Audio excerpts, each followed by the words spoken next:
आज की तारीख में कौन से ऐसे बिजनेस हैं जो मैं ऑनलाइन बात करूं ऑनलाइन चल सकते हैं अच्छे से अच्छे, और फिजिकल तौर पे ट्रेडिशनल तौर पे कौन से ऐसे बिजनेस है जो आसानी से आपको लगता है कि आने वाले 4-5 साल में इनका स्कोप बहुत बड़े लेवल पे होने वाला है। उसने स्टार्टअप बना लिया, चल भी गया, कस्टमर्स भी मिल गए, सब कुछ मिल गया, लेकिन उसको ये है कि मेरे को तो अगले 2 साल में ही भाई 100 स्टोर्स ओपन करने हैं, मेरे को तो अगले 2 साल में 100 करोड़ पे पहुंचना है। बता देता हूँ, मुझे लगता है कि बिजनेस को गाइड करने वाले भी लोग लिमिटेड ही हैं। साहब बिजनेस की एडवाइस कर रहे हैं, 1-2 लोग हैं, बिंद्रा जी की हमने बात करी, या 1-2-4-6 लोग मुझे गिनती में गिने जाएंगे जो इनकी बात करें, लेकिन इन्फ्लुएंसर बनने की बात या वायरल होने की बात इंस्टाग्राम पे यूट्यूब पर 30 आदमी कर रहा है। ठीक है, दीपेंद्र गोयल ने क्या करा, जोमेटो बना दिया भाई, टिक टिक टिक करा, किसी को फोन नहीं करना, आधे घंटे में अपने खाना आ गया।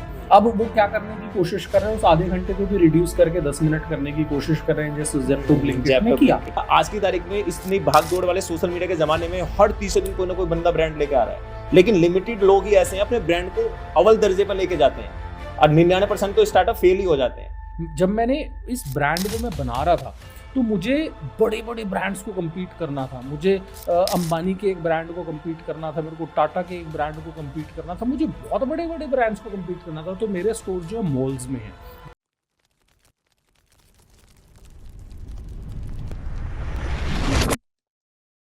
दोस्तों नमस्कार, सक्सेस स्टोरी विद मोहित त्यागी में आपका हार्दिक स्वागत है। दोस्तों आज के जो हमारे स्पेशल गेस्ट हैं वो किसी बिजनेस टाइकून से कम नहीं, अगर मैं कहूं वो किसी फिल्मों के हीरो से कम नहीं। आज के जो हमारे स्पेशल गेस्ट हैं उनका खुद का अपना ब्रांड है जिसे आप कुर्बत के नाम से जानते होंगे। आपने कभी ना कभी किसी ना किसी मोड़ पर उनकी फ्रेंचाइजी जरूर देखी होंगी। उनके इंटरनेशनल लेवल के ब्रांड है, और इस ब्रांड को खोलने से पहले वो लोगों को ट्रेनिंग्स भी दिया करते थे, लेकिन आज वो लोगों के स्टार्टअप में भी मदद करते हैं। अगर आप भी अपने बिजनेस के लिए कोई अच्छा स्टार्टअप चाहते हैं तो आपको गाइड कर सकते हैं। अगर आप अपने स्टार्टअप में फंडिंग चाहते हैं तो भी आपको फंडिंग देने में मदद कर सकते हैं। अगर आपके स्टार्टअप में दम है तो आपके साथ लेके चलता हूं आज के हमारे special guest mister Rahul Sharma ji के पास।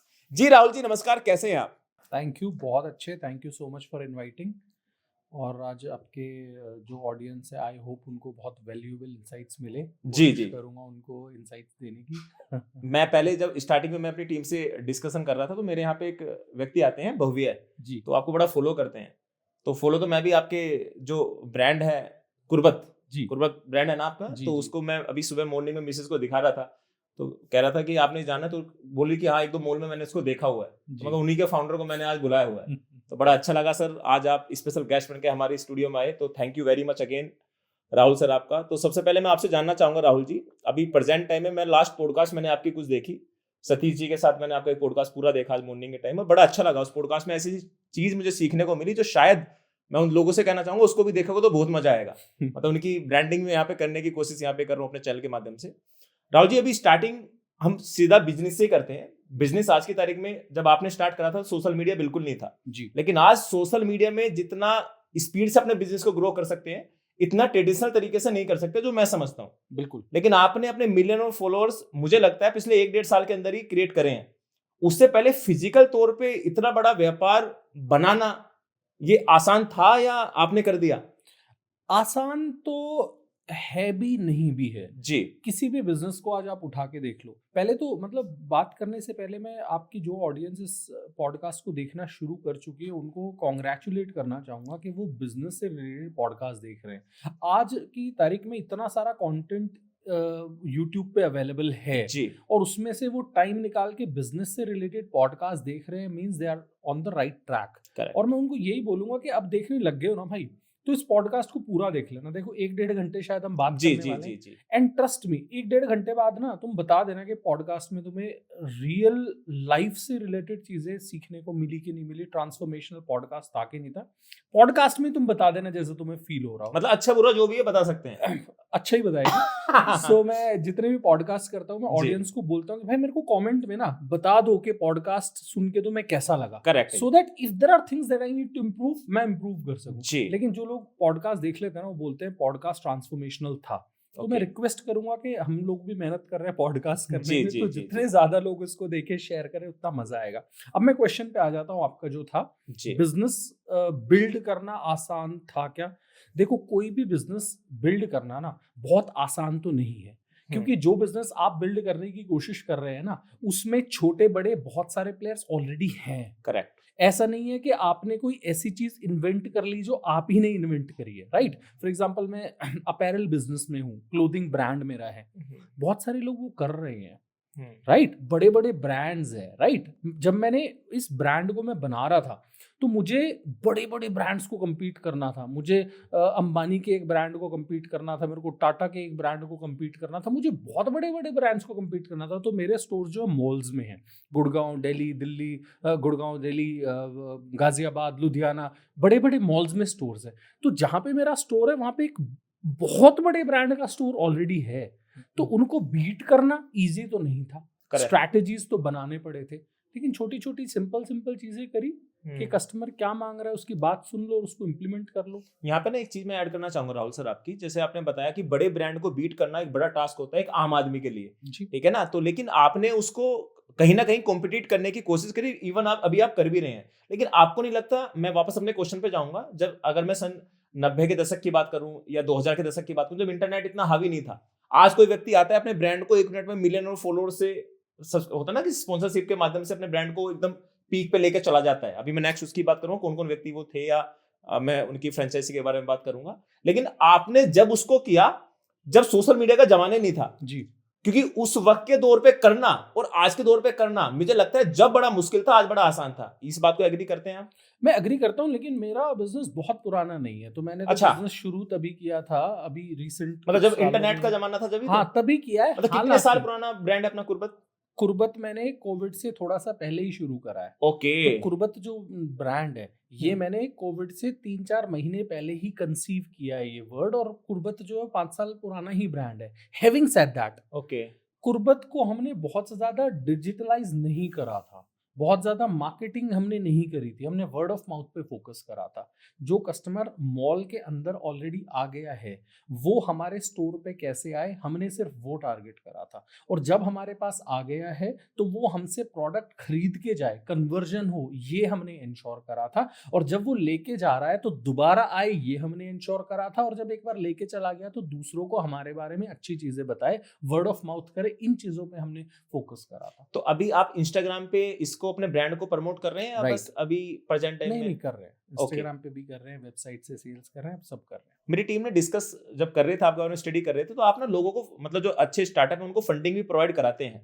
ये फंडिंग आप क्लोथिंग के पर्पस से कराते हैं, जो क्लोथिंग का ही कोई सेटअप अपने पास लेकर, या जी किसी भी आईटी सेक्टर कोई बंदा हो किसी भी कोई फंडिंग करा देते हैं? ओके, मैं खुद से, मेरा कोई फंड नहीं है, मैं खुद से फंडिंग नहीं देता हूँ। ओके। हालांकि क्योंकि मैं बहुत सारे इवेंट्स में जाता हूँ, मेरा IIM अहमदाबाद का नेटवर्क है, तो मेरे साथ बहुत सारे ऐसे लोग जुड़े हुए हैं जो स्टार्टअप्स को फंडिंग करते हैं। तो जब मैं लोगों को बिजनेस से रिलेटेड वर्कशॉप्स करता हूँ फॉर एग्जांपल, तो उस वर्कशॉप में लोग आते हैं जिनको बिजनेस के लिए फंडिंग की ज़रूरत होती है, किसी को सीड स्टेज पे फंडिंग की ज़रूरत होती है, किसी को ऐसे स्टेज पे ज़रूरत होती है जहाँ पे उन्होंने प्रोटोटाइप बना लिया है। तो मैं उन लोगों को अपने वो नेटवर्क से कनेक्ट कर देता हूँ कि आप इनके थ्रू फंडिंग ले सकते हैं, आप इनके पास जाके फंडिंग ले सकते हैं। मतलब एज ए मीडिएटर का इस्तेमाल? हाँ, मेरा कोई फंड नहीं है, ओके, लेकिन मैं लोगों को गाइड करता हूँ कि अगर आपको फंडिंग चाहिए उसका प्रोसेस क्या है, कैसे आप पिच डेक बना सकते हैं, और ये चीज़ मैं फ्री में कर रहा हूँ, इस चीज़ के लिए मैं कोई चार्ज नहीं करता हूँ। तो ऐसा नहीं है कि मेरे पास कोई आया, मैंने लाख रुपए ले लिए और किसी के पास डाइवर्ट कर दिया, नथिंग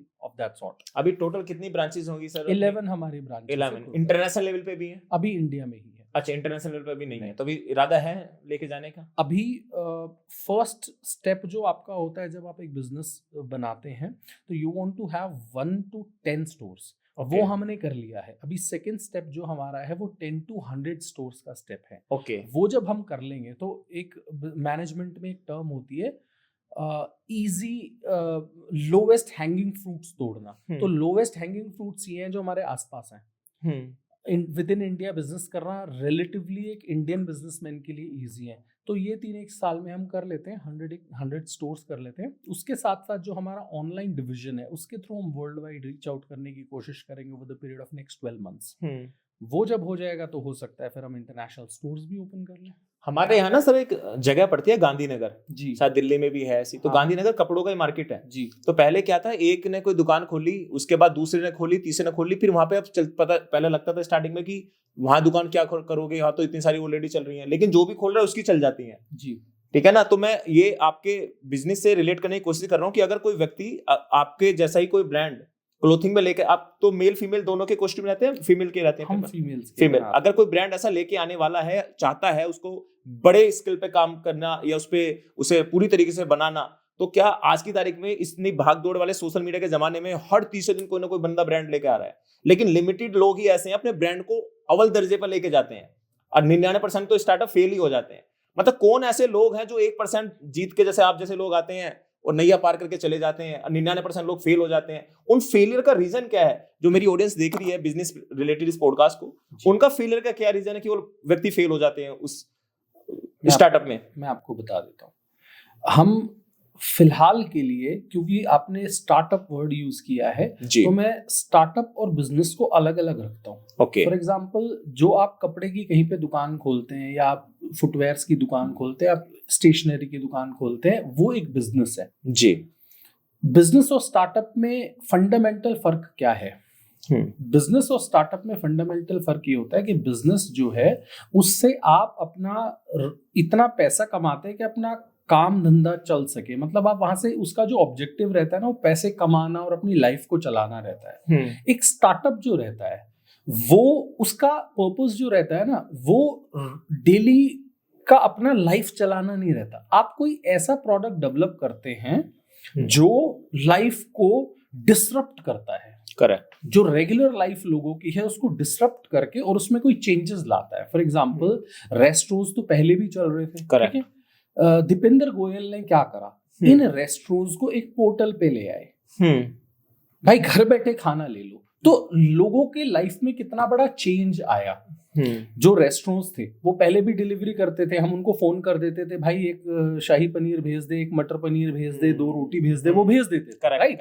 लेकिन प्रोसेस कितना डिफिकल्ट था, ठीक है? दीपेंद्र गोयल ने क्या करा, जोमेटो बना दिया, भाई टिक टिक टिक करा, किसी को फोन नहीं करना, आधे घंटे में अपने खाना आ गया।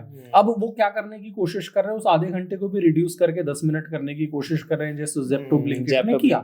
तो ये चीजें करके हुआ क्या, मान लो कोई रेस्टोरेंट जब लोग ओपन कर रहे थे, ठीक है, लोगों की दुकानें चल रही थी, एक ने और दुकान खोल ली, कौन सा बड़ा काम हो गया।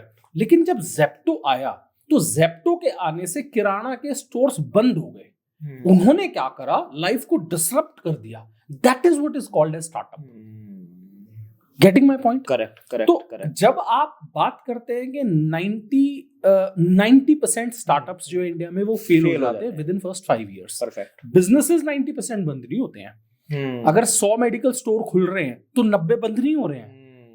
तो बिजनेसेस 90% बंद नहीं होते हैं, स्टार्टअप 90% बंद होते हैं। तो स्टार्टअप और बिजनेस को अलग अलग कर देते हैं। अब मैं आपको बता देता हूं कि 90% स्टार्टअप्स क्यों बंद होते हैं विद इन फर्स्ट 5 years।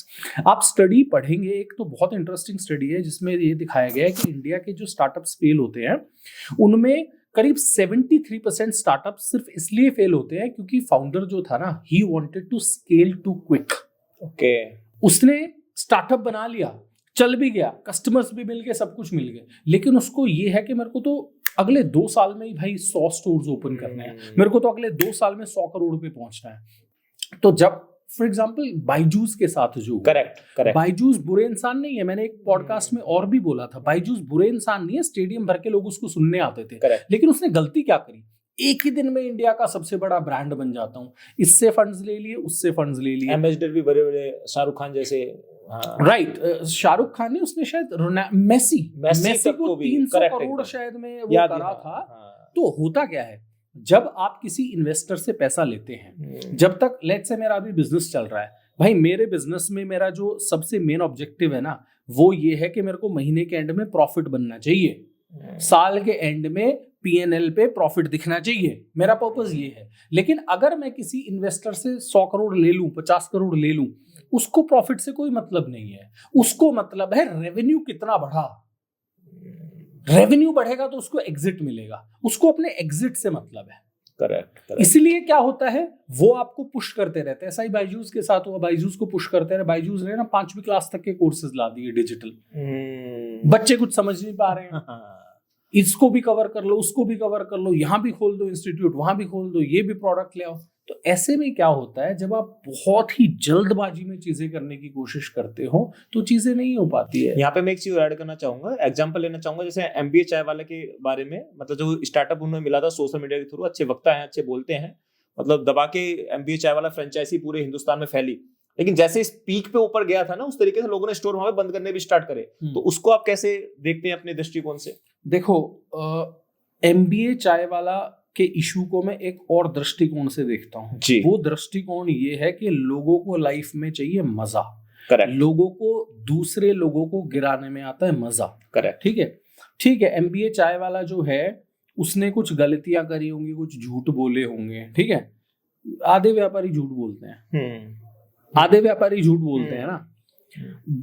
जैसा इसका, अब लोगों ने क्या करा, सोशल मीडिया पे मीम्स बनाने शुरू कर दिए। लोग जब मीम्स बनाते हैं तो उससे उनको पैसे मिलते हैं, मजा आता है। तो मीम्स के लिए उनको क्या रहता है, उनको कोई प्रोडक्ट चाहिए होता है, तो उन्होंने एमबीए चाय वाले को एक प्रोडक्ट बना दिया, इस्तेमाल करा। हालांकि चलो एमबीए चाय वाले ने झूठ बोल दी थी चीजें, मैंने उसको बहुत ज्यादा फॉलो नहीं करा तो मेरे को नहीं पता, लेकिन वो एक ऐसा इंस्पिरेशनल इंसान मेरे हिसाब से तो है जिसने लोगों को ये तो चीज बताई कि छोटे बिजनेस को आप इस स्केल पे ले जा सकते हो। आज शायद प्रफुल्ल चाय वाला जो है उसकी वजह से सुट्टा बार जैसे फाउंडर्स एग्जिस्ट करते हैं, ठीक है।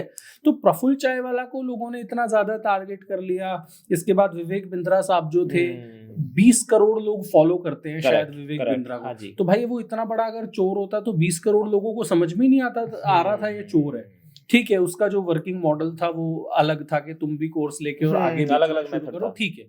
लेकिन लोग पता है क्या करते हैं, किसी भी इंसान को इतना गंदा वाला टारगेट करने लग जाते हैं। सोशल मीडिया में यही है, जब आपको ऊपर लेके जाएंगे ना तो बहुत ऊपर लेके जाएंगे, और जब नीचे उतारना होगा ना तो एक बार ऐसा कर देंगे विच इज नॉट राइट। लोग ये भूल जाते हैं कि वो भी एक इंसान है। करेक्ट। इतना ज्यादा क्रिटिसिज्म ऑल ओवर इंडिया से किसी इंसान के लिए आ रहा होगा, वो कैसे हैंडल करेगा? सही उसकी फैमिली कैसे हैंडल करेगी? आप कहीं पे भी आप सोशल मीडिया पे देखते हो, बिंद्रा जी का एमबीए चाय वाला का एग्जांपल ले लो, उसको पनौती कहते हैं, ये कहते हैं, वो कहते हैं, ठीक है। अब उसकी मदर देखती होंगी वो कंटेंट, उनको कैसे फील होता होगा? करेक्ट, एकदम। तो ये करना ठीक नहीं है, ठीक है। उसने चीज गलत करी, जिसके पैसे उन्होंने खाए वो उसके ऊपर कोर्ट केस कर दे। सही बात है, ठीक है। वो सोशल मीडिया का गलत उपयोग, हाँ, ये चीज ठीक नहीं है। इसमें आप इनको कैसे देखते हैं? आपके डोली चाय वाले जी को किस निगाह से देखते हैं? उसको भी स्टार्टअप तो नहीं कहेंगे, उसको तो ऐसा होता है कि रातों रात बिल गेट्स जी आए, उन्होंने कहा 1 कप टी और वो स्टार बना दिया। लेकिन सर मैंने एक चीज नोटिस करी राहुल जी, मैं आपसे जानना चाहता हूँ आप कितना समझते हैं। उसने ना अपने स्टार्टअप को बड़ा मेंटेन, स्टार्टअप कहें क्या कहें, बड़ा मेंटेन करा है पिछले 1.5 साल से ना। वो ऐसे फ्लो में नहीं पहुंचा, उसने अपनी चीजों को छोड़ा, आज वो प्रीमियम जिंदगी जी रहा है। जी देखो, 2-3 चीजें डॉली चाय वाला के केस से हम 2-3 चीजें सीख सकते हैं। पहली चीज तो ये कि बिल गेट्स डॉली चाय वाला के पास इसलिए गए थे क्योंकि तब तक डॉली चाय वाला जो है वो काफी सारा फेम कमा चुका था। करेक्ट। बिल गेट्स भी खिलाड़ी है। बिल गेट्स को ये पता है कि मैं किससे कनेक्ट करूंगा तो मेरे को फायदा होगा। बिल गेट्स जो है ना, वो डॉली चाय वाला को कुछ देने नहीं गए थे, वो कुछ लेने गए थे। और डॉली चाय वाला को कुछ भी फायदा नहीं हुआ है बिल गेट्स से। उसको तो क्या फायदा हुआ है, को 10-20 करोड़ का। बिल गेट्स को कितना फायदा हुआ है डॉली चाय वाला से, ये सोचो। करेक्ट, एकदम। लाखों करोड़ों फॉलोवर्स उनके बढ़े हैं। पूरे इंडिया में बिल गेट्स को लोग देख रहे थे डॉली चाय वाला के साथ एसोसिएट करके। बिल गेट्स की तो रेपुटेशन और बढ़िया हो रही है कि इंडिया के छोटे लोगों को सपोर्ट कर रहा है। सही बात। तो डॉली चाय वाले ने बिल गेट्स को कुछ दिया है। अब डॉली चाय वाला को क्यों गॉड ने इतनी सारी चीजें दी, रिसेंट पास्ट में उसका हम अंडरस्टैंडिंग कर लेते हैं। डॉली चाय वाला चाय बेचता था। हमारे आसपास आप अभी इस स्टूडियो के बाहर चले जाओ, इतने सारे लोग चाय बेच रहे हैं ना। 10 साल से बेच रहे होंगे, 15 साल से, 20 साल से। करेक्ट। वही चाय पत्ती डालते हैं, दूध डालते हैं, जैसे 15 साल से 20 साल से कर रहे होंगे वैसे ही कर रहे हैं। डॉली चाय वाला ने अपने छोटे से बिजनेस में इनोवेशन करा। इनोवेशन ही तो है। अब अगर डॉली चाय वाला को उसके पेरेंट्स नहीं पढ़ा पाए, गरीब था, नहीं पढ़ा पाए, स्कूल नहीं भेज पाए, उसको नहीं पता कि मेरे बाल लाल है तो मैं गंदा लग रहा हूं, ठीक है, उसकी गलती नहीं है उसमें। उसके पास जितने लिमिटेड रिसोर्सेस थे उसमें उसने इनोवेशन करा।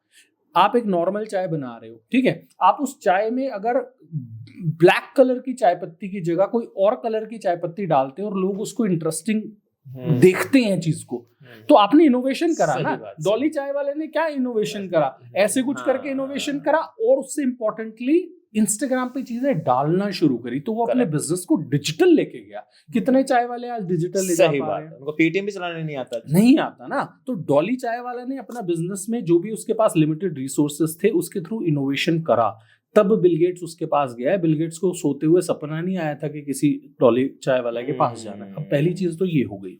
दूसरी चीज अब हम बात कर लेते हैं, क्या ये फेम जो है डॉली चाय वाला का ये सस्टेनेबल है? इस पे अब डिस्कशन कर लेते हैं। भी वो दुबई जा रहा है, यहाँ जा रहा है, वहां जा रहा है, ठीक है। एक इंटरेस्टिंग सा फैक्ट आपको बताता हूँ, कुंभ के मेले से जोड़ देता हूँ। अभी हम कुंभ का ये मेला चल रहा था, ठीक है। इसमें एक लड़की बहुत ज्यादा वायरल हुई थी, मोनालिसा करके। देखा होगा आपने, बहुत सारे लोगों ने देखा होगा।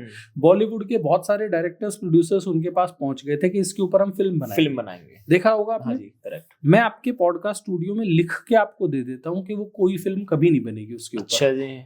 क्यों नहीं बनेगी वो बता देता हूँ। वो लड़की कुछ दिन के लिए वायरल हुई थी, अब उसको कोई नहीं पूछता है। करेक्ट, एकदम। तो उसका virality phase has gone. Movie बनाने में तो 1-1.5 साल लगता है। जब वो मूवी रिलीज होगी तो मोनालिसा को कौन पूछेगा?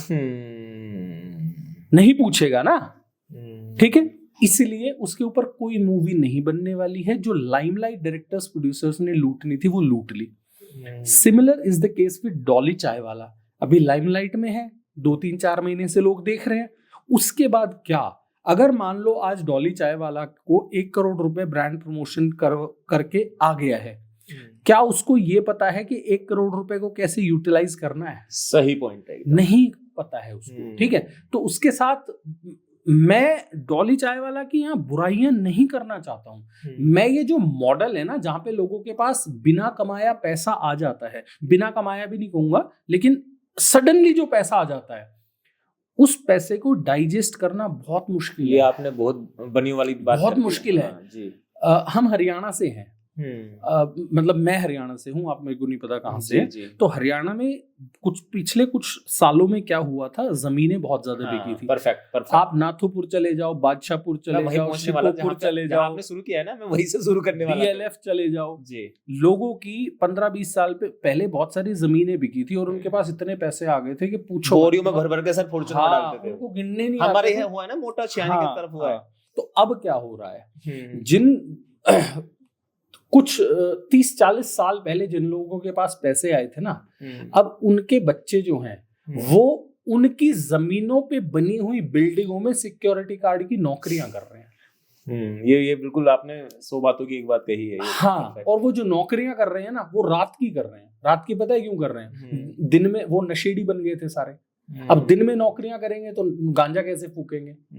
इसलिए रात की नौकरियां करते हैं कि बीच में ब्रेक लेके गांजा फूक के आ जाएंगे, ऐसे नशेड़ी बन गए हैं। तो इवेंचुअली पॉइंट जो मैं बताना चाह रहा हूं वो क्या है कि आपको जो ऐसा पैसा कभी भी मिल जाता है ना, जो आपने शायद कमाया नहीं है या उस पैसे को यूटिलाइज करने के लिए स्किल्स नहीं सीखे हैं, लोग तुम्हें लूट के खा जाएंगे। परफेक्ट। अब लोग मेरे को ये कह देते हैं कि डॉली चाय वाला जो है ना, वो तो CFO ही हायर कर लेगा। अरे वो CFO इसको बेच के खा जाएगा।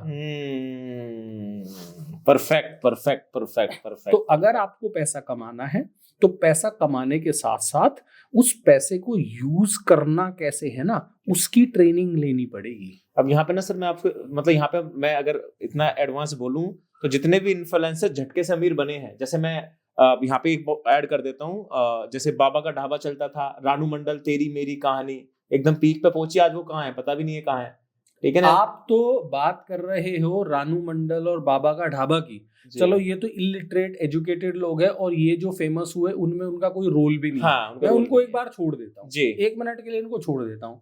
मैं उन लोगों की बात कर लेता हूँ जो KBC जैसे प्रोग्राम्स में जाके 5-5, 7-7 करोड़ रुपए जीत के आए। सुनील कुमार नाम था। बहुत सारे हैं।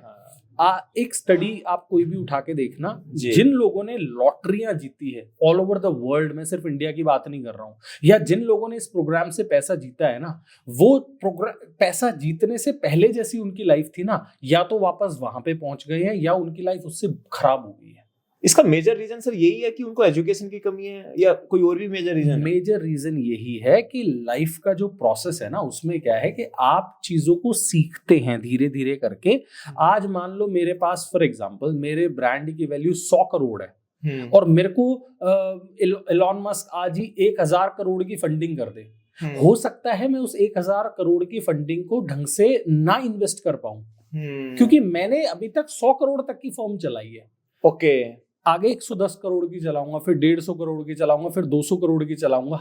100 करोड़ की फर्म के चैलेंजेस और 1000 करोड़ की फर्म के चैलेंजेस अलग अलग होते हैं। क्या बात, ये आपने ना मेरे माइंड के धातु खोल दिए। हाँ, तो जब आप धीरे धीरे करके, आप ये सोचो ना, मैं एक और पॉडकास्ट में मैंने एग्जांपल लिया था, मान लो आपके घर में कोई 2 साल का बच्चा है, उस 2 साल के बच्चे को आपने सोचा यार ये तो बहुत कमजोर है, आज ही 5 किलो बादाम खरीद लिए, 5 किलो काजू खरीद लिए, उसके मुंह में 100 ग्राम बादाम ठूस दिए, खा इसको, फिर काजू ठूस दिए, अगले दिन सुबह उसको फिर से 100 ग्राम बादाम दे दिए, कल काजू का मिल्क बना के 2 लीटर पिला दिया। ऐसे आप 1 महीने कर रहे हो, आपको लग रहा है वो बच्चा 1 महीने बाद मेरे जितना बड़ा हो जाएगा। क्यों नहीं होगा? जब खुराक दे रहे तो होना चाहिए। नहीं, सही बात, एक नेचुरल प्रोसेस है, उस नेचुरल प्रोसेस के थ्रू आप ग्रो होते हो, और उसी नेचुरल प्रोसेस के थ्रू आप लाइफ में भी ग्रो होते हैं। तो आजकल जो ये हो गया है ना, इजी मनी जो है, इजी मनी जैसा इस लाइफ में कुछ भी नहीं है। इजी मनी कुछ भी नहीं है। जो हम छोटे थे तब सपने देखते थे ना, सोते सोते के कोई सूटकेस, ब्लैक कलर का सूटकेस पड़ा मिल गया, उसमें 1 करोड़ रुपए है, जिंदगी बन जाएगी। तो भाई आपके पॉडकास्ट में ये कह रहा हूँ, अगर किसी को वैसा कोई सूटकेस मिल जाए ना, किसी ट्रेन में या किसी कहीं पे भी जाते वक्त, उस सूटकेस को उठा मत लेना। पुलिस की वजह से नहीं, बल्कि इस वजह से कि वो पैसा तुमने कमाया नहीं है, उस पैसे को कभी तुम यूटिलाइज नहीं कर पाओगे, वो पैसा तुम्हें खा जाएगा। लेकिन सर यहाँ पे एक चीज मैं ऐड करना चाहूंगा राहुल सर, कभी कभी कुछ लोग ऐसे भी होते हैं, जैसे जमीन की बात करी, ये मैं मानता हूँ 80-90% लोगों ने इन चीजों को, जैसा आप बता रहे हो, ऐसे काम हुए हैं लोगों के साथ। लेकिन कुछ ऐसे भी लोग थे कि जमीन बिकी, उनके पास पैसा आया, उन्होंने वही जमीन जो दिमाग वाले थे दूसरी जगह सस्ते में खरीद ली, फिर वहां पैसा आया उसको भी डबल ट्रिपल कर लिया। मतलब वो कौन लोग होते हैं जो इस तरीके की स्ट्रेटेजी लगा देते हैं? उन लोगों ने बिजनेस मॉडल बना लिया ना भाई। ओके, उन लोगों ने बिजनेस मॉडल बना लिया। ओके, आपके पास पैसा आया और आपने पैसे को कहीं इन्वेस्ट कर दिया, जहां से वो पैसा बढ़ रहा है, तो आपने तो बिजनेस शुरू कर लिया ना। बिजनेस शुरू करने के लिए आपके पास स्किल्स ऑलरेडी थे। ओके, जिनके पास स्किल्स नहीं थे वो मार खाएंगे, मार खा गए। परफेक्ट। तो आप अगर किसी भी आए हुए पैसे को ढंग से यूटिलाइज कर लेते हैं, तब तो कोई प्रॉब्लम ही नहीं है। And exceptions are definitely there. ऐसा नहीं है कि कोई भी चीज जनरल स्टेटमेंट तो कुछ भी नहीं हो सकता किसी के लिए भी। तो कुछ लोग डेफिनेटली पैसे का सही यूज करते हैं। जैसे सर क्रिप्टो करेंसी इस टाइम बड़ी ट्रेंडिंग है, क्रिप्टो के आधार पे ना कुछ लोगों ने बिटकॉइन के नाम पे ना बहुत अच्छा पैसा बनाया। और मेरे कुछ क्लाइंट भी हैं, मैं उनसे बोलता हूँ भाई तू सेल कर दे, जो मिल रहा है वो बढ़िया है। तो अगर लगाते गए वो पीक पे जाके, ट्रम्प जी ने भी एक कॉइन लॉन्च करा अभी कुछ दिन पहले, ट्रम्प जी ने कॉइन करा था $4 से $5 से लॉन्च, और उसे $120 तक लेके चले गए, और वापस आज वो 11-12 पे पड़ा हुआ है। मतलब लोगों ने 8-8, 10-10, 50-50, $100 पे बेका नहीं, अपने पैसे को 10 गुना 20 गुना नहीं निकाला। तो मैं उनसे पूछता हूँ क्यों नहीं निकाल पाए, ये और ऊपर जाएगा। और तो इसको आप ये कह सकते हैं कि उनके पास बिजनेस की स्ट्रेटेजी नहीं थी। इस सवाल को आंसर करने के लिए, वैसे मैं क्रिप्टो पे ना बहुत ज्यादा बोलता नहीं हूँ जी, लेकिन आपने क्वेश्चन पूछा है तो बोल देता हूँ। क्रिप्टो और शेयर मार्केट जी, इसके लिए एक बहुत पुरानी कहानी है, वो आपको सुना देता हूँ। बहुत इंटरेस्टिंग है, बहुत पुरानी है, मैंने नहीं बनाई है जी। एक बार एक शादी के फंक्शन में एक इंसान जाता है, वो आदमी जाके, और जितनी चेयर्स रहती है, बहुत सारे लोग बैठे रहते हैं, वो सबसे आगे वाली चेयर पे जाके बैठ जाता है। एक महिला मिठाई लेके आती है एक थाली में, पीछे से बांटना शुरू कर देती है। वो इंसान वेट करते रहता है, जब तक वो महिला आगे वाली रो तक पहुंचती है उसकी मिठाई खत्म हो जाती है। अब ये सोचता है यार मिठाई तो पीछे से आती है, खड़ा होके सबसे पीछे वाली सीट पे चले जाता है। अब के वो महिला आगे वाली रो से आगे बांटना शुरू कर देती है। अब जब तक वो पीछे वाली रो तक आती है उसकी मिठाई खत्म हो जाती है। ये सोचता है यार ये तो गड़बड़ है, एक काम करता हूँ बीच में बैठ जाता हूँ। वो खड़ा होके बीच में बैठ जाता है। अब वो महिलाएं क्या करती है, 2 महिलाएं, एक आगे से आती है, एक पीछे से आती है, एक आगे से शुरू करती है, एक पीछे से शुरू करती है, और बीच में आते आते उनकी मिठाई खत्म हो जाती है। उस इंसान को तीनों केसेस में मिठाई नहीं मिलती है। उसने क्या करा, अपने आप को पोजीशन करने की कोशिश करी, और सेम जो मिस्टेक है वो शेयर मार्केट और क्रिप्टो करेंसीज में लोग करते हैं। वो अपने आप को मार्केट में पोजीशन करने की कोशिश करते हैं। आपको कुछ नहीं पता कौन सी क्रिप्टो करेंसी कब चलेगी कब नहीं चलेगी। जो कहता है ना मेरे को पता है, वो पागल बना रहा है। परफेक्ट। अगर आपको शेयर मार्केट में या क्रिप्टो करेंसी में अपना पैसा डालना है और पैसा बनाना है, तो उसका सॉलिड तरीका बता देता हूं जी। सॉलिड तरीका ये है, लेट्स से आपके पास 10 लाख रुपए है, तो आपने 10 लाख रुपए को 1-1 लाख के 10 हिस्सों में डिवाइड कर दिया। 1 लाख आपने अच्छे एक किसी स्टॉक में डाल दिया, लेट्स से एमआरएफ टायर्स में डाल दिया। 1 लाख आपने किसी दूसरे स्टॉक में डाल दिया, लेट्स से एसबीआई बैंक में डाल दिया। 1 लाख आपने किसी और में डाल दिया, लेट्स से एशियन पेंट में डाल दिया। इनके नाम क्यों ले रहा हूँ? स्टेबल है, मैं रेकमेंड नहीं कर रहा कि इन्हीं में डालो, सिर्फ एग्जांपल ले रहा हूँ, ठीक है। अच्छे स्टॉक्स में डाल दिया 10 लाख रुपए 10 अलग अलग अच्छे रिलायबल स्टॉक्स में वेल एस्टेब्लिश कंपनियों में डाल के आपने छोड़ दिया। अब डेली नहीं चेक करना कितना हो गया कितना नहीं हो गया। 10 साल तक ये भूल जाओ कि मैंने पैसे डाले थे। 10 साल बाद अपने कागज उठा के देखो, यार मैंने 10 लाख रुपए डाले थे, उनका क्या हुआ? उन 10 स्टॉक्स में से 1-2 ऐसे होंगे शायद कंपनी बंद हो चुकी हो, 1-2 ऐसे होंगे जो परफॉर्म नहीं कर रहे होंगे। 10 में से 1 आधा स्टॉक ऐसा होगा जो आपके 1 लाख रुपए को 1 करोड़ रुपए बना चुका होगा। जब आप 10 साल बाद किसी दिन सुबह उठेंगे, आप करोड़पति बन के उठेंगे। स्टॉक मार्केट में पैसे कमाने का ये तरीका है, लेकिन ये लोग नहीं कर पा रहे। ये लोग पता है क्यों नहीं कर पा रहे? डेली अपने ऐप में देखेंगे, अरे 1 लाख डाला तो 1.25 लाख हो गया, निकाल दूं डाल दूं, निकाल दूं डाल दूं, निकाल दूं डाल दूं। उसकी वजह से एक एग्जांपल ले लेता हूं। फॉर एग्जांपल IBM, विप्रो, किसी भी कंपनी में कोई यूथ काम कर रहा है, IT कंपनी में काम कर रहा है, लाख रुपए महीने की सैलरी है, सेटिस्फाइड नहीं है यार, और कुछ करना है, तो वो क्या करता है, अपने 10,000 रुपए निकाल के और सोचता है स्टॉक में डाल दूं, और दिन भर ऐसे देखते रहता है। पहली चीज तो वो स्टॉक में कभी भी पैसे कमा नहीं पाएगा, क्योंकि उसको स्टॉक की नॉलेज नहीं है, उसको 20 साल लग जाएंगे स्टॉक मार्केट समझने में। दूसरी चीज, जो वो ये लग रहा है ना मैं फ्री टाइम में ये काम कर रहा हूं, वो किया हुआ काम उसके जॉब परफॉर्मेंस को 100% इम्पैक्ट करेगा। 100% करेगा। तो जितने भी व्यापारी, जितने भी लोग जॉब कर रहे हैं और ये सोचते हैं कि स्टॉक मार्केट से पार्ट टाइम में कुछ पैसा कमा लूं, अपने जीवन की सबसे बड़ी गलती कर रहे हैं। स्टॉक मार्केट में पैसा डालना, शेयर मार्केट में पैसा डालना पार्ट टाइम काम नहीं है, वो एक फुल टाइम काम है। अगर आपने उसमें पैसा बनाना है ना, स्टॉक्स चूज करके पैसा डालना है, तो 5-7 साल पहले स्टॉक मार्केट को सीखो, तब जाके उसमें पैसा डालो। अगर स्टॉक मार्केट से पैसा कमाना है बिना सीखे, तो भाई SIPs ले लो या म्यूचुअल फंड्स में डाल दो। जब आप SIP लेते हैं तो आपका ही पैसा स्टॉक मार्केट में ही डलता है, लेकिन वो आदमी डालता है जिसको उस चीज की नॉलेज है, ठीक है। अगर आप खुद से करना चाहते हो, ठीक है, अपना घर खुद से बना लो ना, मिस्त्री क्यों बुलाते हो? ईंटें है, उसके ऊपर मसाला ही रखना है ना, जरूरत ही क्या है फिर? ईंटों के ऊपर मसाला रख के ही तो दीवार बनती है, उस पर लिपाई करते हैं तो क्या करते हैं, मसाला थापा और लिपाई कर दी जी, वो कर लो। नहीं कर सकते ना, क्यों नहीं कर सकते? होता ही नहीं अपने को, जिसका काम जो है दीवार तिरछी खड़ी हो जाएगी, ठीक है। या फिर अपने घर का नक्शा बना लो। आप कोई घर देखोगे जो आर्किटेक्ट ने बनाया होगा और एक घर देखोगे जो बिना आर्किटेक्ट के बना होगा, दो अलग अलग दिखते हैं। सही बात है, बिल्कुल अलग दिखते हैं। तो SIP में जो आपका पैसा डाल रहा है ना, वो आर्किटेक्ट है ऑफ मनी, उसको पैसा डालने दो। थोड़ा सा रिटर्न कम आएगा, कमीशन लेंगे, वो ऑब्वियसली आपका पैसा सेव करेंगे, लेकिन खुद से स्टॉक मार्केट में जो भी लोग बिजनेस कर रहे हैं, जो भी लोग जॉब्स कर रहे हैं, उनको स्टॉक मार्केट में डायरेक्टली पैसा नहीं डालना चाहिए।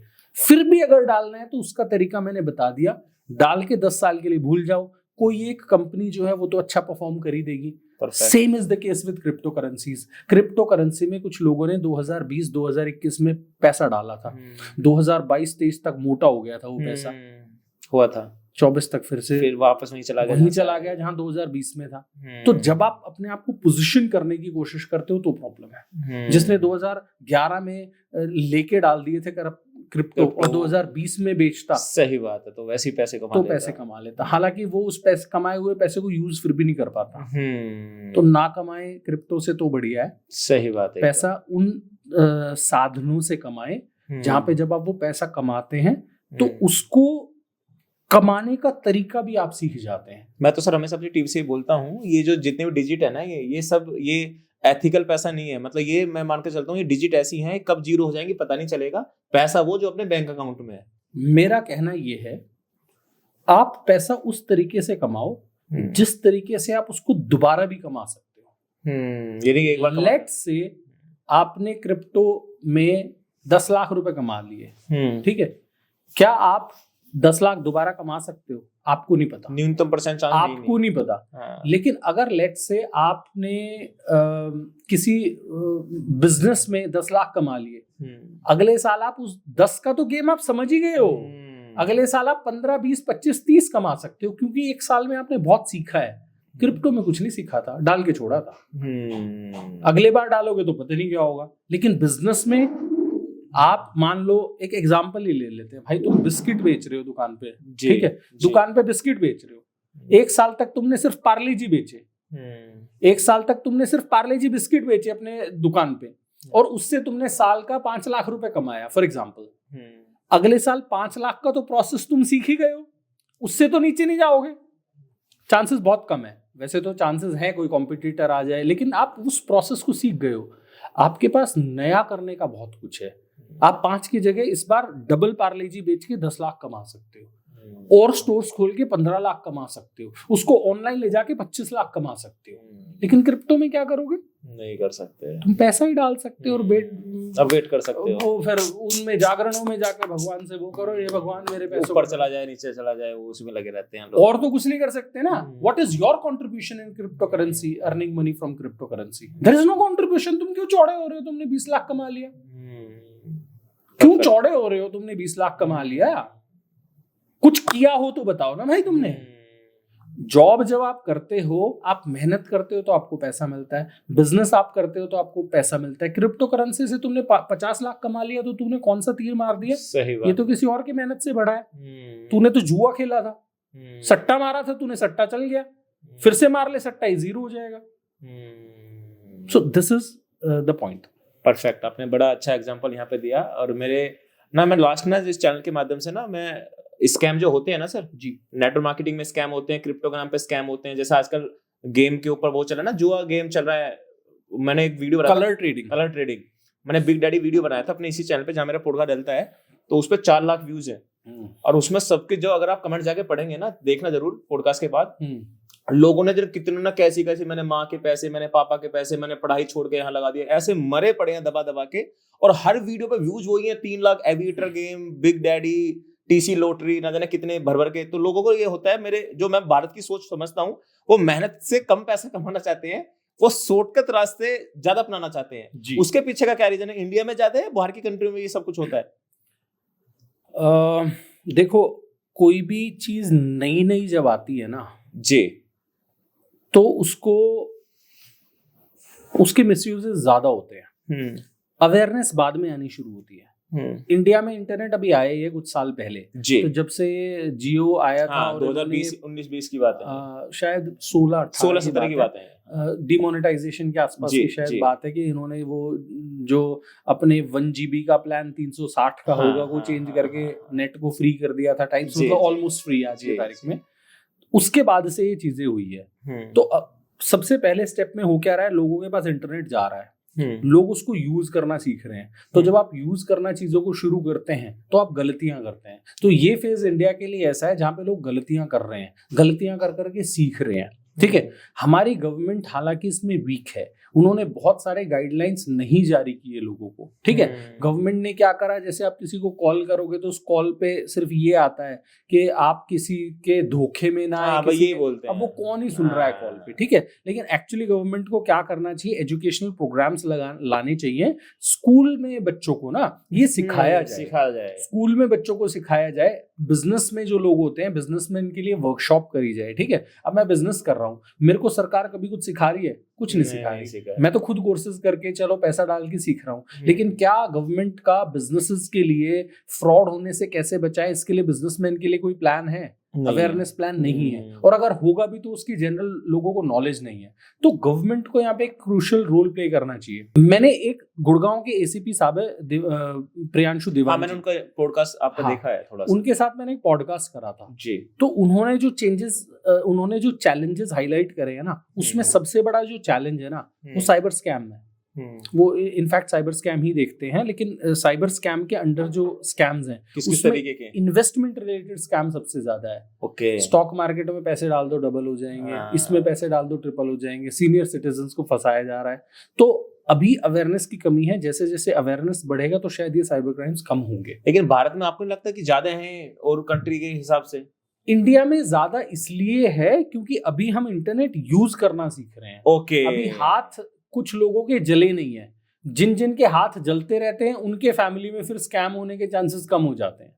मान लो मेरे साथ कोई OTP फ्रॉड हो जाएगा तो मेरे रिश्तेदारों को, मेरे फैमिली मेंबर को, सबको पता रहेगा। वो बहुत कम हो गया सर OTP फ्रॉड। हाँ, तो हो क्या रहा है कि नए नए तरह के फ्रॉड आते जा रहे हैं। तो जैसे जैसे सोसाइटी में फ्रॉड्स होंगे लोग और ज्यादा जागरूक होंगे, क्योंकि अपने यहाँ पे क्या है, यहाँ पे प्रिवेंशन नहीं है, यहाँ पे प्रिवेंशन नहीं है, क्योर है। एक बार प्रिवेंशन क्या होता है कि कोई चीज होने से पहले प्रिवेंट कर लो, अब हो गई उसके बाद तुम क्योर करो। परफेक्ट, ठीक है। तो प्रिवेंशन नहीं है इंडिया में, इसलिए इतने साइबर क्राइम्स हो रहे हैं। दूसरा, इसका साइबर क्राइम का जो रीजन है वो क्या है कि इंडिया ज्योग्राफिकली ऐसे जो इंडिया का लोकेशन है ना, वो ऐसे है कि हम पाकिस्तान, चाइना, बांग्लादेश ऐसे देशों से घिरे हुए हैं।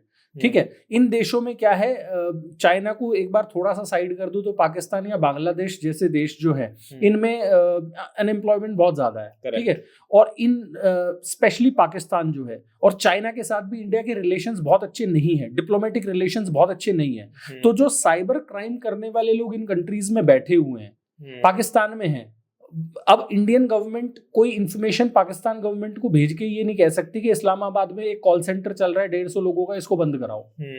यूके में अगर होगा, इंडिया के यूके से फॉर एग्जांपल रिलेशंस अच्छे हैं, यूएस से अच्छे हैं, तो इंडिया कह सकता है कि भाई तुम्हारे इस बर्मिंघम में फॉर एग्जांपल एक कॉल सेंटर चल रहा है 250 लोगों का, इस पे रेड करो।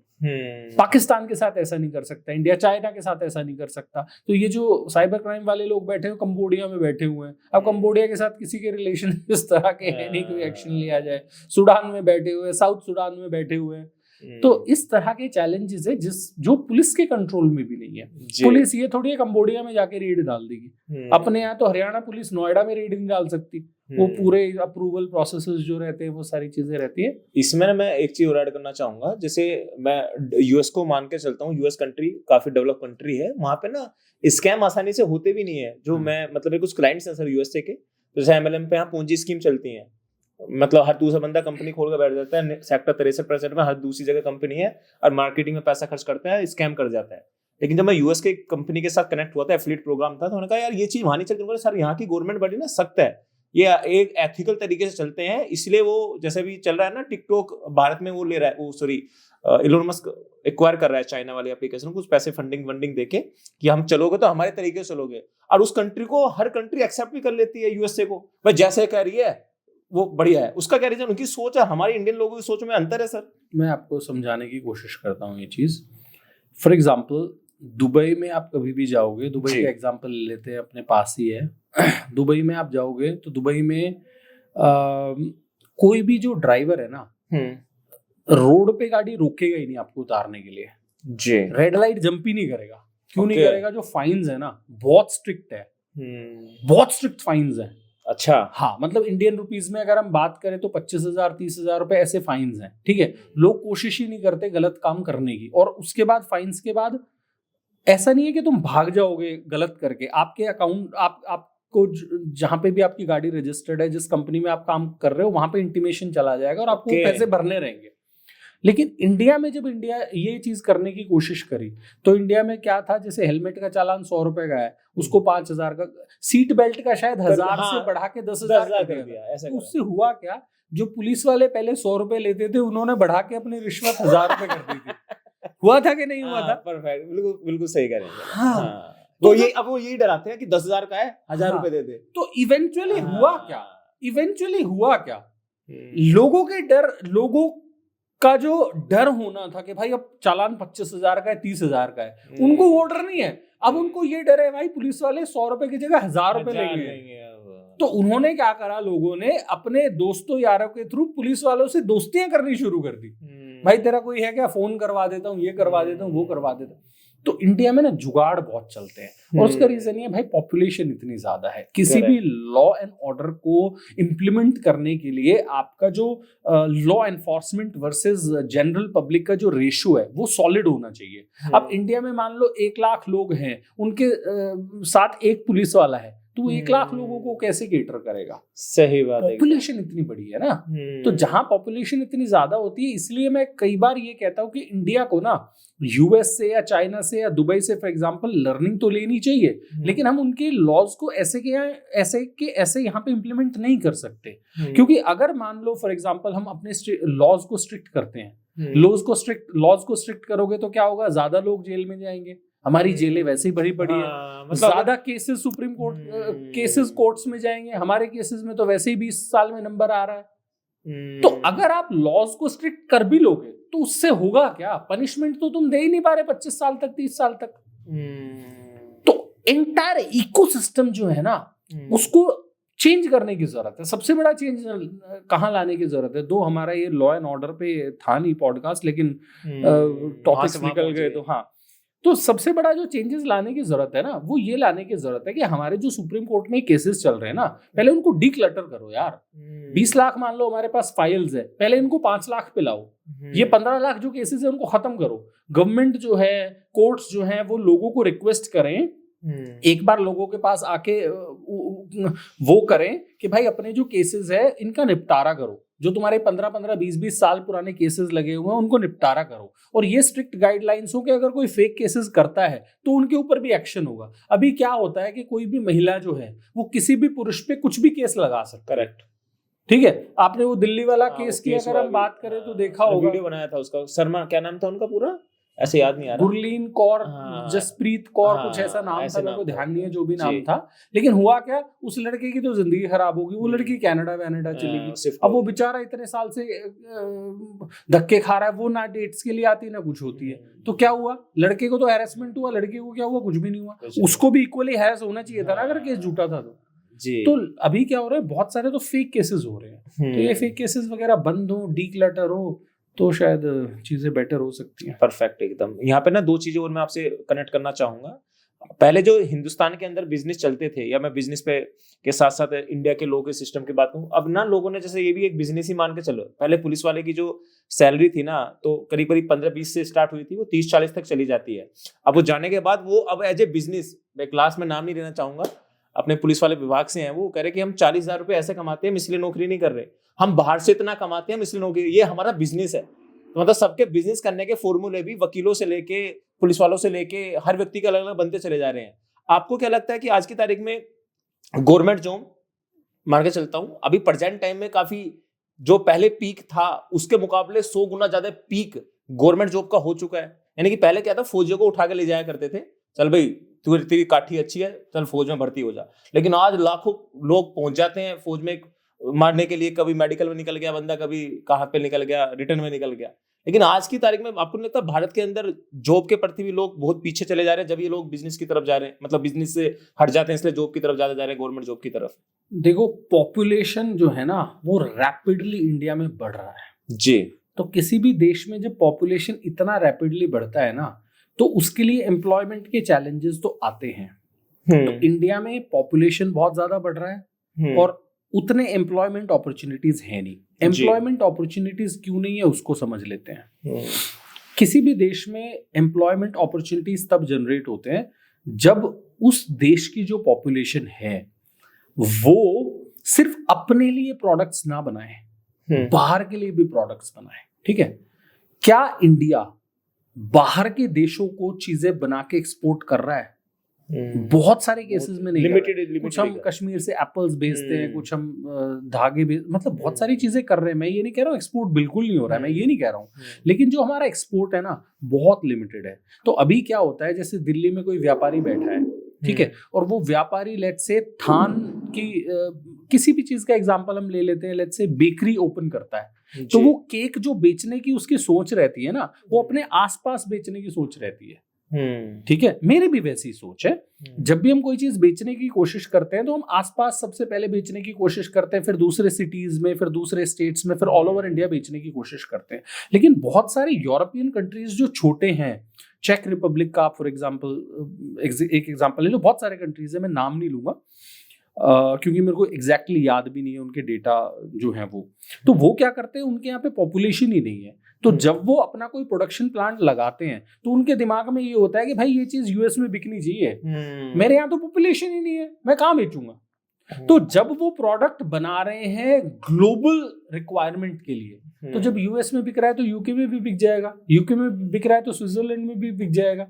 तो जब आप प्रोडक्ट ये सोच के बना रहे हैं कि मेरे को किसी दूसरे कंट्री में बेचना है, तो क्या होता है, आप ग्लोबल प्रोडक्ट बनाते हैं, जो चाइना ने करी है चीजें। चाइना ने क्या करा, वहां पे जो व्यापारी है उन लोगों ने क्या करा, पहले तो चाइना ने एक इकोसिस्टम बना के दिया अपने व्यापारियों को, ठीक है। अभी इंडिया में क्या होता है, चेन्नई में अगर कोई टीवी बन रहा है ना, यू विल बी सरप्राइज, ये एक लाइव एग्जांपल आपको बता रहा हूँ। चेन्नई में एक टीवी बन रहा है, उसका एक छोटा सा पार्ट यहाँ हरियाणा के भिवाड़ी से जा रहा है, राजस्थान के भिवाड़ी से जा रहा है। वो इकोसिस्टम नहीं है, चीजें स्कैटर्ड है। गवर्नमेंट ने शुरू में इनिशिएटिव्स नहीं लिए, एसईजीज नहीं बनाए, इंडस्ट्रियल हब्स नहीं बनाए, ऐसा नहीं बनाया कि टेक्सटाइल की मार्केट इस एक बड़े सिटी में ही होगी। स्कैटर्ड है, कुछ जयपुर में बन रहा है, कुछ सूरत में बन रहा है, कुछ अहमदाबाद में बन रहा है। अगर हम टायर्स की बात करें तो कुछ तमिलनाडु में बन रहा है, कुछ कर्नाटका में बन रहा है। सॉफ्टवेयर इंजीनियरिंग की बात करें तो गुड़गांव में भी है, हैदराबाद में भी है, बैंगलोर में भी है।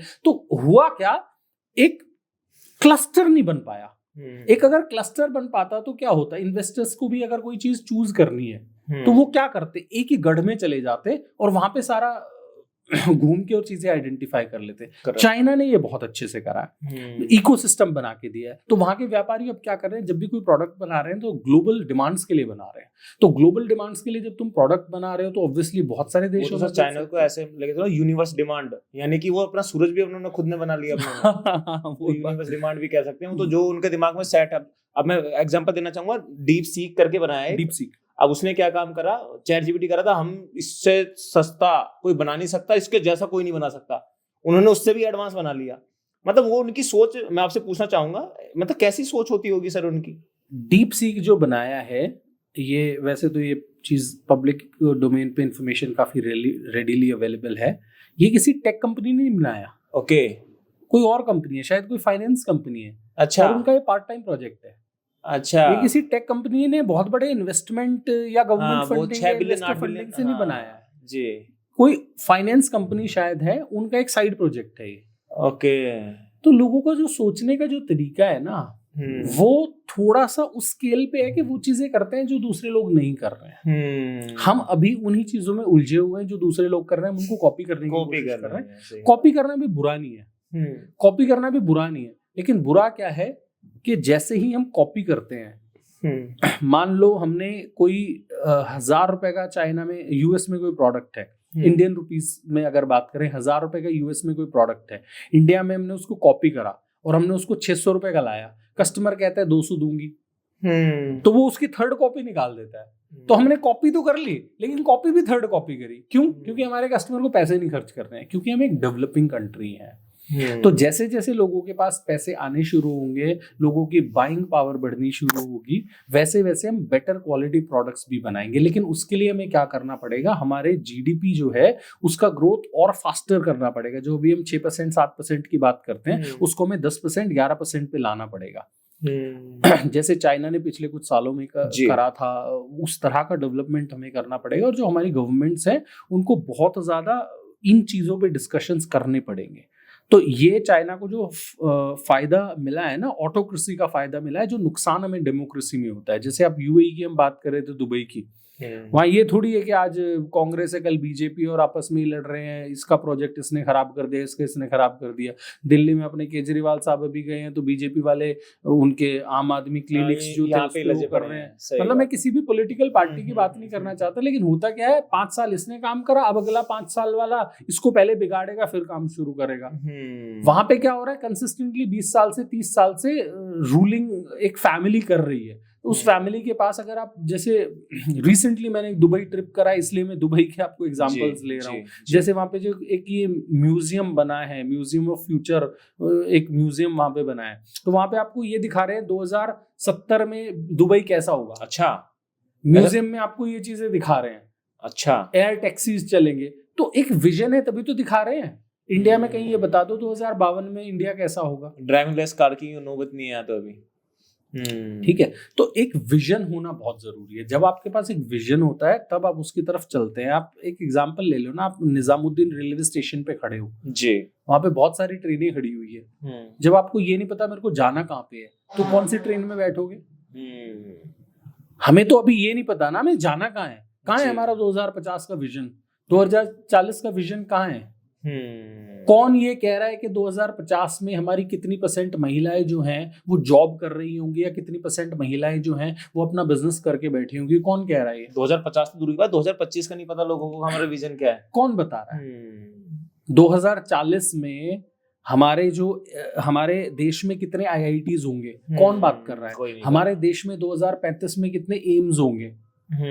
कौन बात कर रहा है? 2030 में हमारे यहाँ पे कितने IIMs होंगे? कौन बात कर रहा है? नहीं बात कर रहे। लाडली बहना की 2000 स्कीम की बात कर रहे हैं। 2000 रुपए लाडली बहना को दे दो, लाडली बहना खुश हो जाएगी। अरे लाडली बहना को 2000 रुपए नहीं चाहिए, लाडली बहना को स्किल्स चाहिए ताकि वो खुद से कमा सके। ये चाहिए लाडली बहना को। राहुल जी, लास्ट में आपसे ये जानना चाहूंगा, अभी प्रेजेंट टाइम में जैसे हमने बताया, आपने बात करी जनसंख्या को लेके कि भारत में 140-44 करोड़ आबादी वाला देश भारत है, इसलिए लोग जॉब की तरफ ज्यादा जागरूक हैं, बिजनेस की तरफ कम आते हैं। लेकिन अब मुझे जो लगता है, मैं अपना पॉइंट ऑफ व्यू बता देता हूँ, मुझे लगता है कि बिजनेस को गाइड करने वाले भी लोग लिमिटेड ही हैं। आप बिजनेस की एडवाइस कर रहे हैं, 1-2 लोग हैं, बिंद्रा जी की हमने बात करी, या 1-2-4-6 लोग मुझे गिनती में गिने जाएंगे जो इनकी बात करें। लेकिन इन्फ्लुएंसर बनने की बात या वायरल होने की बात इंस्टाग्राम पे, यूट्यूब पर 30 आदमी कर रहा है। इस बात से एग्री करते नहीं करते? बिल्कुल 100%। तो इसमें अभी प्रेजेंट टाइम में जो इन्फ्लुएंसर बनना चाहते हैं हमारे युवा, तो क्या इसमें अपने करियर को फिक्स नहीं कर सकते? ये भी एक तरीके से बिजनेस नहीं समझेंगे हम इसे? ऑनलाइन बहुत तगड़ा बिजनेस है। ओके, कंटेंट क्रिएशन बहुत तगड़ा बिजनेस है जी। आप ढंग से करना चाहो, लेकिन उसके लिए आपको लोगों को कुछ वैल्यू देना पड़ेगा जी। और लोगों को वैल्यू आप तब दे पाओगे जब लाइफ में खुद कुछ करके बैठे होगे। अभी क्या हो रहा है, लाइफ में खुद कुछ अचीव नहीं करा और बड़ी बड़ी बातें कर रहे हैं। लोग तुमसे इन्फ्लुएंस नहीं होंगे, और जब लोग तुमसे इन्फ्लुएंस नहीं होंगे तो ब्रांड तुम पे पैसा नहीं फूकेगा। आप लाइफ में कुछ करो, बहुत छोटी सी चीज कर लो, कोई भी बहुत छोटी सी चीज कर लो, और लोगों को वो सिखाना शुरू कर दो जी। ठीक है, जो लोग जिम जाते हैं वो लोगों को ये सिखाना शुरू कर दे कि भाई तुम अच्छी बॉडी कैसे बना सकते हो जिम जाके।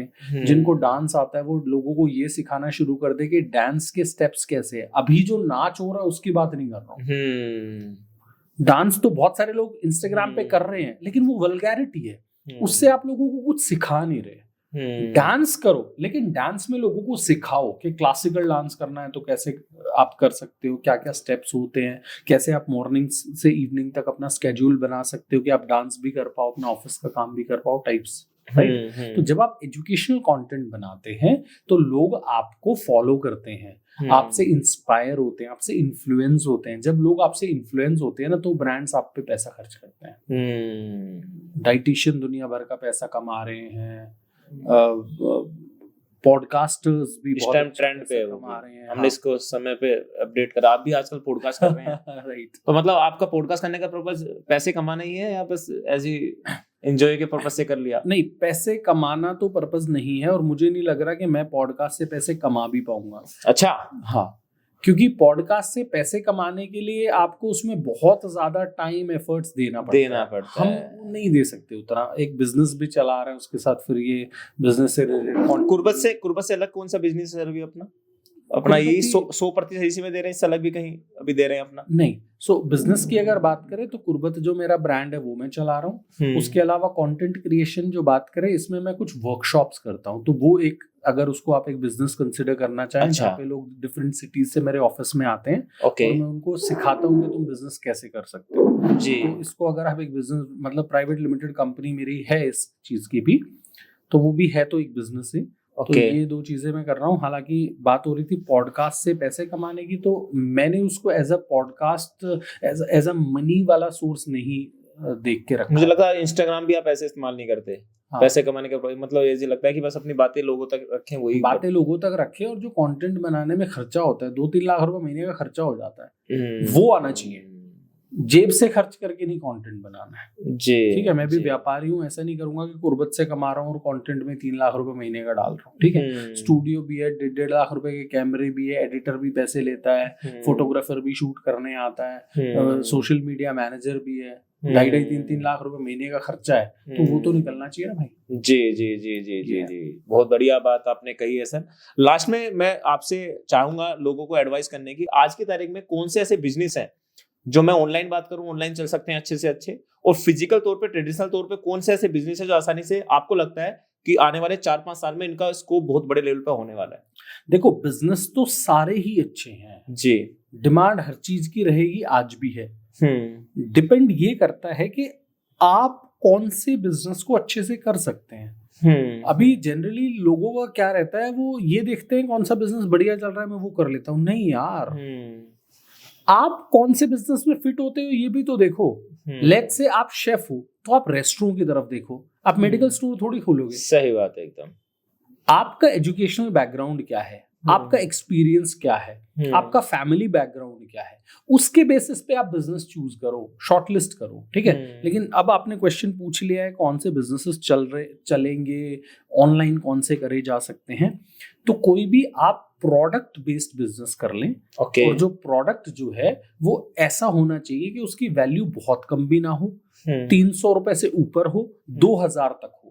ज्यादा भी नहीं होनी चाहिए, 2000 से 3000 तक। जैसे फॉर एग्जांपल आप नई वेबसाइट बनाएंगे और नई वेबसाइट पे मान लो आप 12000 की कोई चीज बेचेंगे, तो पहली बार आपकी वेबसाइट से हो सकता है कोई 12000 की चीज लेने में हिचके, 2-2500 की ले लेते हैं, 1000 रुपए की ले लेते हैं। लोगों को ये रहता है 1000 रुपए का स्कैम होगा तो कोई बात नहीं, लेकिन ज्यादा का स्कैम होगा तो प्रॉब्लम है। तो शुरू में आप वैसे प्रोडक्ट रखें जिसका प्राइस 300 से 1200, 1000, 1500, 2000, 3000, 4000 इतना हो, ताकि लोग शुरू में रिस्क ले सके। धीरे धीरे करके आपकी वेबसाइट की रिलायबिलिटी बनेगी, ठीक है।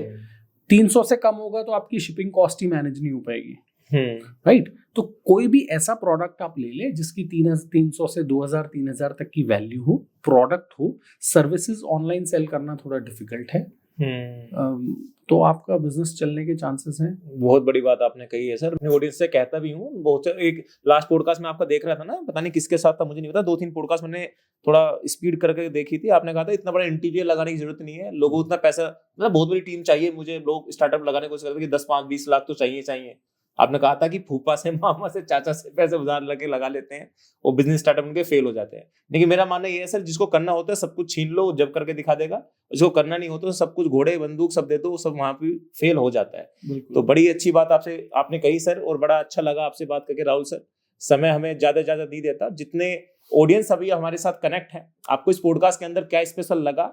आज राहुल जी को हमने इन्वाइट किया है, नेक्स्ट पॉडकास्ट उनके साथ हम चाहेंगे कि फिर से करना। आप कमेंट्स बॉक्स में डालिए क्या टॉपिक ऐसा है जो सर को सुनने के बाद आपको लगा कि यार इस टॉपिक में सर ने जबरदस्त बात करी है और इससे हमें ये कुछ सीखने को मिला। अगर 1% लोग भी मेरे इस चैनल पे आके सुधर जाते हैं या अपनी जिंदगी में डेवलप कर जाते हैं अपने आप को, तो मैं मानता हूँ ये हमने राहुल जी बड़ा पुण्य का काम किया है जी। तो thank you very much sir, आप हमारी पॉडकास्ट में आए। और तमाम सभी लोगों को मैं धन्यवाद करना चाहता हूँ कि आपने आज फिर से एक सक्सेस की कहानी राहुल जी की जुबानी सुनी है। मैं विश्वास दिला सकता हूँ इस पॉडकास्ट को सुनने के बाद 100% आपकी जिंदगी में कुछ ना कुछ परिवर्तन तो होने वाला है। आज की इस पॉडकास्ट को यहीं समाप्त करने की घोषणा मैं करता हूं। नेक्स्ट फिर मिलते हैं नई पॉडकास्ट में, जब तक के लिए जय हिंद, जय भारत। और हाँ, जाते जाते चैनल को सब्सक्राइब करना बिल्कुल ना भूलें। Thank you.